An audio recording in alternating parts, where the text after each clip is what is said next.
বন্ধুরা, আরও একটি নতুন ভিডিওতে সবাইকে স্বাগত জানাই।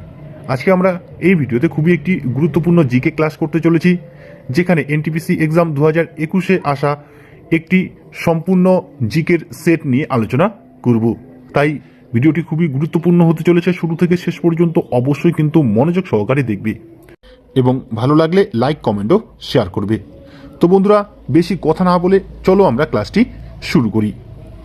আজকের প্রথম প্রশ্নটি দেখো কি রয়েছে। 1915 সালে মহাত্মা গান্ধী স্থায়ীভাবে ভারতে ফিরে এসেছিলেন ড্যাশ থেকে। 1915 সালে মহাত্মা গান্ধী স্থায়ীভাবে ভারতে ফিরে এসেছিলেন কোন দেশ থেকে? আমেরিকা, ব্রিটেন, দক্ষিণ আফ্রিকা না কেনিয়া? কোন অপশনটি এখানে সঠিক হবে? বন্ধুরা, এই প্রশ্নের সঠিক উত্তরটি হবে অপশন সি, দক্ষিণ আফ্রিকা। 1915 সালে মহাত্মা গান্ধী স্থায়ীভাবে ভারতে ফিরে এসেছিলেন দক্ষিণ আফ্রিকা থেকে। অপশন সি হবে সঠিক উত্তর। পরের প্রশ্নটি চলো দেখে নিই কি রয়েছে। এবারের প্রশ্ন, সোনারের পুরো কথাটি কি? সোনার শব্দটির পুরো অর্থ কি? এখানে চারটি অপশন রয়েছে, এর মধ্যে কোন অপশনটি সঠিক হবে? বন্ধুরা, এই প্রশ্নের সঠিক উত্তরটি হবে option A, sound navigation and ranging. সোনারের পুরো কথাটি হলো সাউন্ড নেভিগেশন অ্যান্ড রেঞ্জিং। অবশ্যই কিন্তু মনে রাখবে। পরের প্রশ্ন, এবারে কম্পিউটার বিষয়ের একটি প্রশ্ন। এনটিপিসি এক্সামে কিন্তু কম্পিউটার থেকে 3-4টে প্রশ্ন অবশ্যই থাকে। তো দেখো এখানে প্রশ্ন কি রয়েছে। নিচে দেওয়া কোনটি পার্সোনাল কম্পিউটারের অন্তর্ভুক্ত নয়? নিচে দেওয়া কোনটি পার্সোনাল কম্পিউটারের অন্তর্ভুক্ত নয়? আরওএম, রম, সিপিইউ, ইউএসবি, র্যাম, এই চারটের মধ্যে কোন অপশনটি এখানে সঠিক হবে? এই প্রশ্নের সঠিক উত্তরটি হবে option C, USB. USB personal কম্পিউটারের অন্তর্ভুক্ত নয়। রম, সিপিইউ এবং র্যাম এগুলো হলো পার্সোনাল কম্পিউটারের অন্তর্গত। ইউএসবি পার্সোনাল কম্পিউটারের অন্তর্ভুক্ত নয়, তাই অপশন সি হবে সঠিক উত্তর। পরের প্রশ্ন দেখো কি রয়েছে। এবারের প্রশ্ন, ভারতে প্রথম রেডিও সম্প্রচার কোন বছরে হয়েছিল? ভারতে প্রথম রেডিও সম্প্রচার কোন বছরে হয়েছিল? 1936, 1957, 1930, 1923। কোন অপশনটি সঠিক হবে?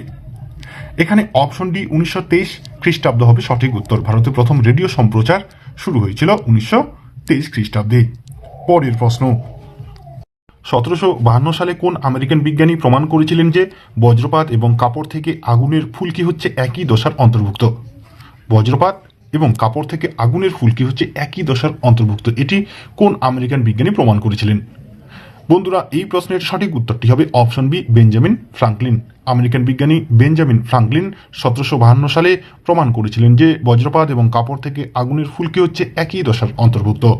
পরের প্রশ্ন দেখো। এবারের প্রশ্ন, মহারাষ্ট্র এবং গুজরাট রাজ্য গঠিত হয়েছিল ড্যাশ সালে? মহারাষ্ট্র এবং গুজরাট রাজ্য গঠিত হয়েছিল কত সালে? 1959, 1962, 1961, 1960। তাহলে কবে মহারাষ্ট্র এবং গুজরাট রাজ্য গঠিত হয়েছিল? বন্ধুরা, এই প্রশ্নের সঠিক উত্তরটি হবে অপশন ডি, 1960 সালে। মহারাষ্ট্র এবং গুজরাট রাজ্য গঠিত হয়েছিল 1960 সালে। অপশন ডি হবে সঠিক উত্তর। এবারে গুরুত্বপূর্ণ একটি প্রশ্ন দেখো। গুজরাট বিজয়ের স্মরণে আকবর ভারতের সর্বোচ্চ দরওয়াজা গেট অফ ম্যাগনিফিসেন্স নির্মাণ করেছিলেন ফতেপুর সিক্রিতে। এই দরওয়াজাটির অন্য একটি নাম কি? Gateway of India, বুলন্দ Darwaza, Kashmiri gate না ইন্ডিয়া গেট? কোন অপশনটি সঠিক হবে? বন্ধুরা, এই প্রশ্নের সঠিক উত্তরটি হবে অপশন বি, বুলন্দ দরওয়াজা। গুজরাট বিজয়ের স্মরণে মুঘল সম্রাট আকবর ফতেপুর সিক্রিতে বুলন্দ দরওয়াজা নির্মাণ করেছিলেন, যেটি গেট অফ ম্যাগনিফিসেন্স নামেও পরিচিত। পরের প্রশ্নটি দেখো। নিম্নে উল্লেখিত কোন দেশের ভারতের সঙ্গে কোনো স্থল সীমান্ত নেই? নেপাল, শ্রীলঙ্কা, পাকিস্তান, ভুটান। এর মধ্যে কোন অপশনটি সঠিক হবে? কোন দেশের সঙ্গে ভারতের কোনো স্থল সীমান্ত নেই? বন্ধুরা, এই প্রশ্নের সঠিক উত্তরটি হবে অপশন বি, শ্রীলঙ্কা। শ্রীলঙ্কার সাথে ভারতের কোনো স্থল সীমান্ত নেই। নেপাল, পাকিস্তান এবং ভুটান এই 3টি দেশের সঙ্গে স্থল সীমান্ত রয়েছে। শ্রীলঙ্কার সাথে কোনো স্থল সীমান্ত নেই।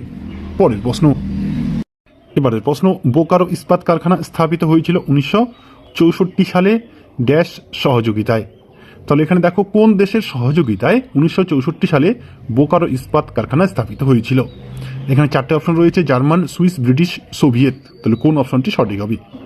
এই প্রশ্নের সঠিক উত্তরটি হবে অপশন ডি, সোভিয়েত। সোভিয়েত রাশিয়ার সহযোগিতায় 1964 সালে বোকারো ইস্পাত কারখানা স্থাপিত হয়েছিল। পরের প্রশ্নটি দেখো।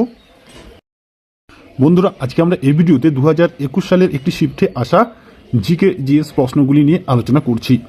তাই তোমাদের এনটিপিসি এক্সাম প্রিপারেশন 2025-এর জন্য কিন্তু খুবই গুরুত্বপূর্ণ এই ভিডিওটি। তোমরা যারা যারা এখনও চ্যানেলটি সাবস্ক্রাইব করোনি অবশ্যই কিন্তু সাবস্ক্রাইব করে রাখবে।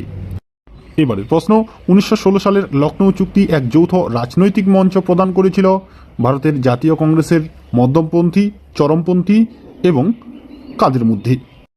এই প্রশ্নের সঠিক উত্তরটি হবে অপশন সি, মুসলিম লীগ। জাতীয় কংগ্রেসের মধ্যপন্থী, চরমপন্থী এবং মুসলিম লীগকে এক যৌথ রাজনৈতিক মঞ্চ প্রদান করেছিল 1916 সালের লখনৌ চুক্তি। পরের প্রশ্ন, ড্যাশ বছরে সুয়েজ খাল চালু হয়েছিল এবং এটি বিশ্ব অর্থনীতির সঙ্গে বোম্বের যোগাযোগকে আরও সুদৃঢ় করেছিল? অর্থাৎ এখানে প্রশ্নটি হলো কোন বছরে সুয়েজ খাল চালু হয়েছিল? বন্ধুরা, এই প্রশ্নের সঠিক উত্তরটি হবে অপশন ডি, 1869 খ্রিস্টাব্দে। 1869 খ্রিস্টাব্দে সুয়েজ খাল চালু হয়েছিল। এবারের প্রশ্ন, রাষ্ট্রসংঘ গঠিত হয়েছিল লিগ অফ নেশনসের উত্তরসূরি হিসেবে 24শে অক্টোবর ড্যাশ সালে। প্রশ্নগুলি কিন্তু একটু ঘুরিয়ে দেওয়া হয়েছে, একটু ছোট প্রশ্নগুলি বড় করে এখানে দেখানো হয়েছে। এখানে প্রশ্নটি হলো যে রাষ্ট্রসংঘ কবে গঠিত হয়েছিল? এই প্রশ্নের সঠিক উত্তরটি হবে অপশন সি, 1945 খ্রিস্টাব্দে।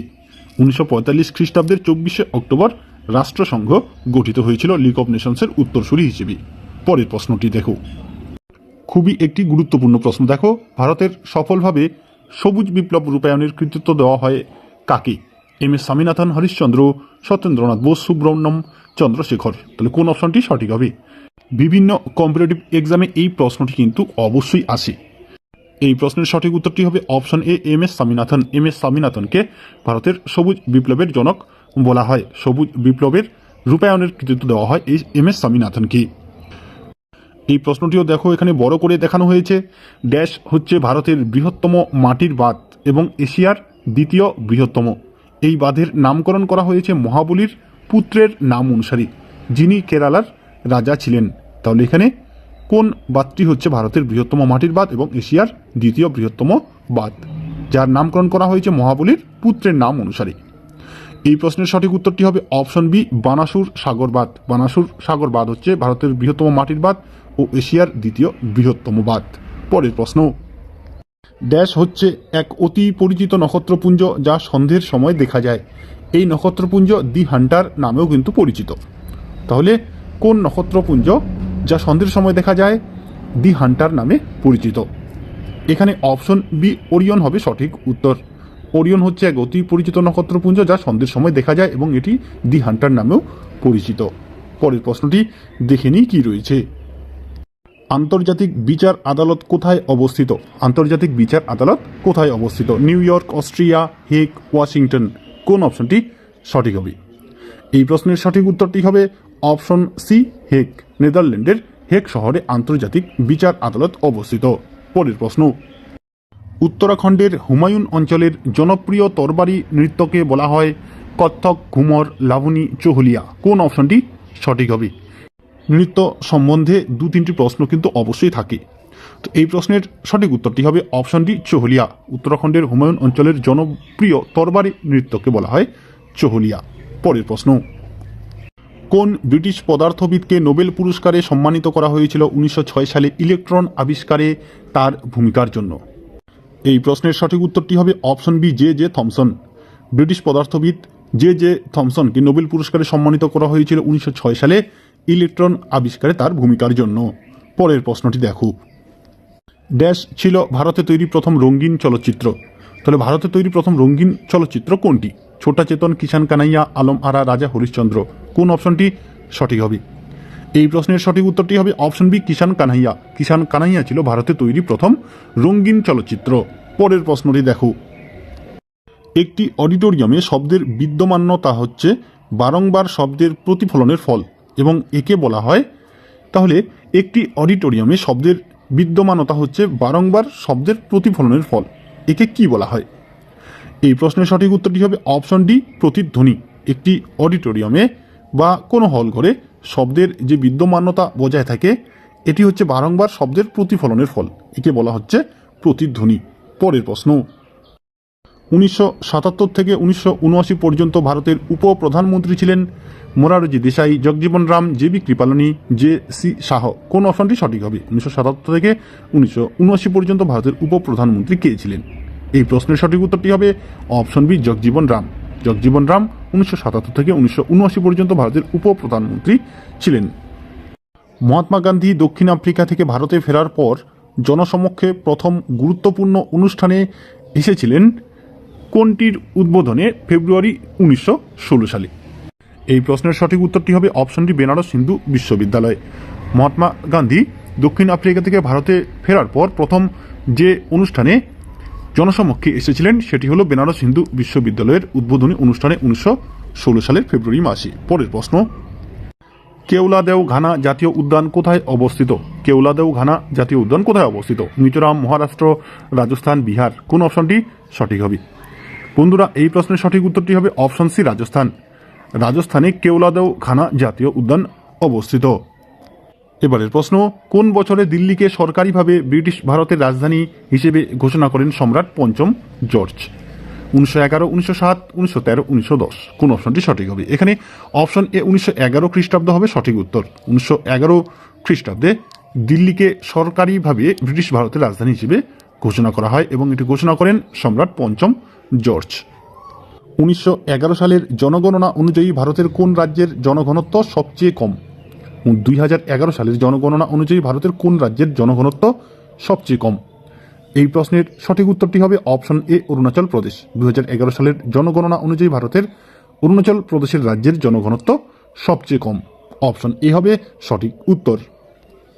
এবারের প্রশ্ন, ইসরো চন্দ্রযান-1 মহাকাশযান উৎক্ষেপণ করেছে ড্যাশ সালে? ঠিক আছে, তো দেখো এখানে পরের বাক্যটি কিন্তু এমনিতেই দেওয়া হয়েছে।